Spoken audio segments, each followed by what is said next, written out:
More than 115 people have died across 6 states since Hurricane Helene hit the southeastern U.S. More than 2 million homes and businesses from Florida all the way up to Ohio are still without power today.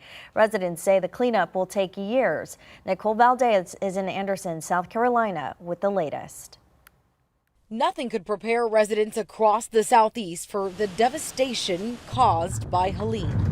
Oh, God. Like this bridge collapse in Greene County, Tennessee, or how 90% of the homes in Keaton Beach, Florida are destroyed. And it survived. It's blown glass. I don't know how in the world it made it. Even with some roads still covered in sand or blocked by downed trees, crews are working around the clock to restore power in hopes of giving people some sense of normalcy. Just actually be able to sit and watch TV. The stuff you take for granted, it's hard. Volunteers swarmed this parking lot in Newport, Tennessee to give out clothes, water, and food. It's the best feeling in the world to know that you can help. South Carolina was hit with the most power outages from Helene, and it may not be until Friday that some residents get their power back. You know, I've seen a lot of floods. For those born and raised in southern Appalachia, like Lonnie Eastridge, the devastation is hard to swallow. I hear my granny growing up talking about the 1940 flood.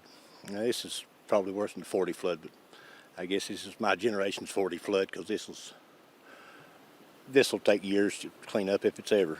At the White House, President Biden promised to help those who have lost everything. I'm here to tell every single survivor in these impacted areas that we will be there with you as long as it takes.